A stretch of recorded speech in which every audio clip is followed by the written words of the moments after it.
see how they're connected. And one of the things he said is that you don't really feel connected to the rest of the city. So I kind of started to look at how the city is in terms of itself, how it is connected. Like the west side and the east side have a disconnect. So I looked at the physical disconnections and the psychological disconnection of the city and took it to a bigger scale. So then I started to think, okay, for the different art organizations, how could they move around and get connected to each other? And for that, I started to think of a pavilion and of how a pavilion could travel throughout the city for each organization. And it kind of took on a big turn, and it was kind of more broad. So instead, I narrowed it down to Heritage Works and their needs and their aspects of what they need to move around the city. And so I looked a lot at what Heritage Works had to offer, and I moved from that to making a traveling pavilion map of different places where it could travel throughout the city. And I looked at a park that is a park that I haven't grown up around, but I used to live in the west side of Detroit. In the west side of Detroit, there's an abandoned park that, at the abandoned park, people go to it, but they don't really have a thriving area where they can commune together. But they bring their own chairs, they bring their own tables and everything. So I was thinking if they could partner with the Kelly Park, with Heritage Works, how could that marry together? And so I came up with just kind of a bubble diagram of the needs of Kelly Park and the needs of Heritage Works and how they overlap and how they could be incorporated together. And then from there, I kind of thought, okay, what's an idea that could go with this? Let's go with the traveling pavilion idea.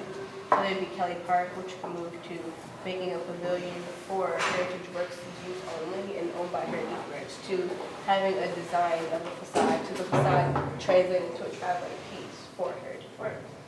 And so that kind of took off on the thought of, okay, so where is this going? Where are the pieces going to move? How is this going to work? And so instead of having it just be a fixed pavilion inside of Kelly Park, I kind of moved to the idea, and with Rhonda, we were talking about this on Thursday or Tuesday, having the idea of having pieces annually, like pieces of each year, maybe a 6-year period where there's going to be different types of designs for each piece, and it's kind of having an unveiling each year to show the different piece for Heritage Works and how these pieces can move throughout the city. So these pieces could start here and then move up to the African World Festival, and it can move to the Midsummer Night Festival or Noel Night, and those would be the year of Heritage Works, that piece, and then it can move to a different year, and it can have a different piece, and this will be a 6-year period, and then the pieces can be strung together in a year and taken to Kelly Park and unveiled there, so then it could give them the sense of community and the sense of a pavilion for maybe a short period of time, but it has some connectivity to the rest of the city and connecting Heritage Works to the west side of Detroit in this park. So from there, I kind of started to think of different types of questions to ask as to where the pieces are. So like, what would the design change of the material of the pieces, what designs for each piece, and how do the kids become included in the design of these pieces? Or how would they, have fun with this idea? And I kind of started to just think of how West African culture could be incorporated into the designs and with the design of the facades.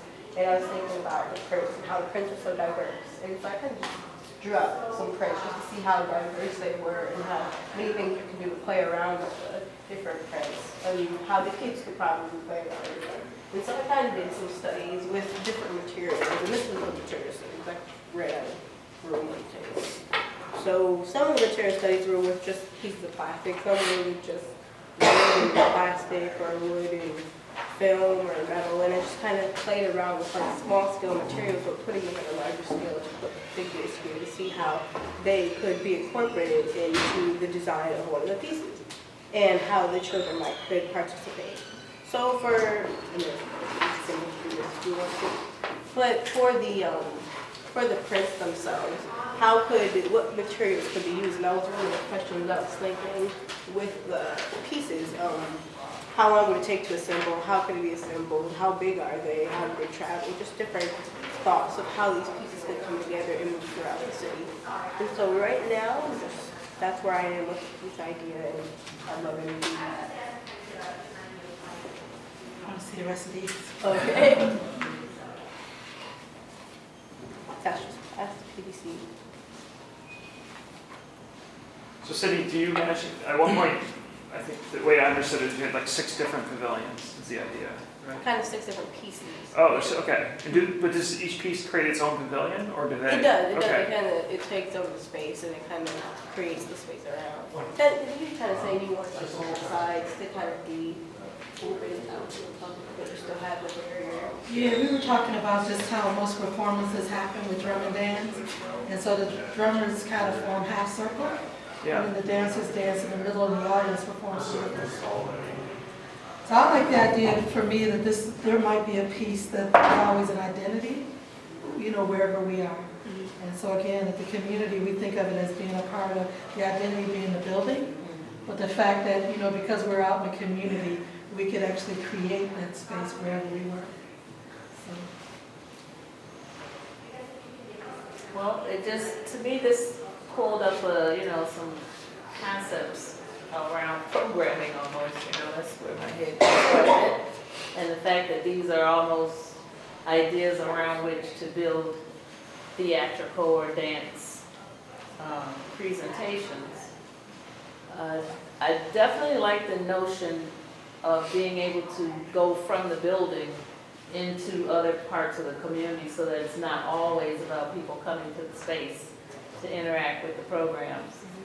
And so this to me is like an addendum to the notion, because we have all been operating out of so many spaces for so long. We are trying to give ourselves a home, but you are correct, we don't want to do that and cut ourselves off from the other areas of the city, and that's pretty important to the work that all of us do, is to be engaged with a number of different communities and neighborhoods in Detroit.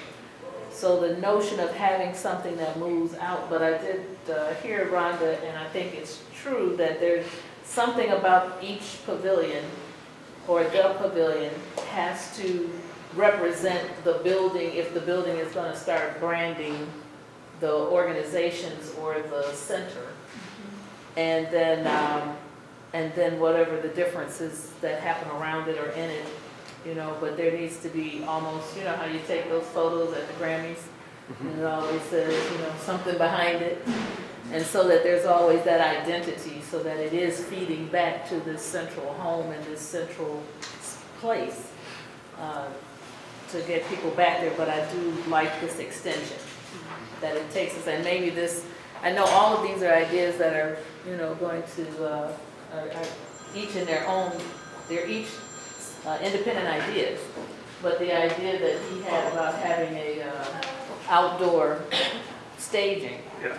maybe that's a unit that's mobile, because in Detroit, one of the biggest things we have to deal with our outdoor events is weather. The weather is just, so harsh here for the months that it is, and so maybe that pavilion is something that's out there during the good weather, and then it collapses into storage until it's time to take it back out so it can last a while. But maybe that fits into the being able to move around.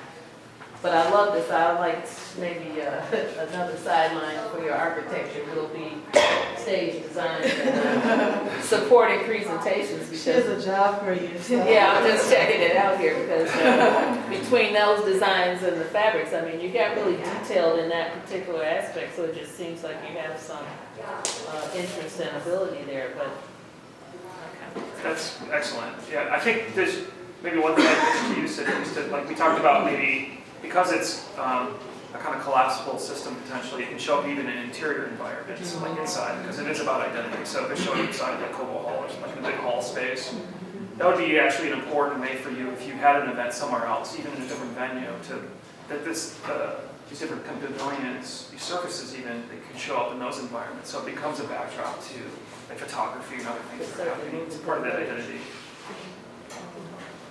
So that's kind of, if you think of different, like you have sites in different parks and different events, another site can be an interior moment, right? So like how does, that's a test in some ways. Can this show up outside and inside too, in terms of how you begin to evolve the design of these? Also think about the skin of the building. If there's a building, just in its fabric, that's what it makes me think about. We've talked about how does the outside work, and we've talked about how it engages the community. Yeah. And so is there any aspect of it that might actually be the skin? Robert? This is great, I love the amount of detail that went into this, yeah. All right. Cindy, this is awesome, thank you. All right.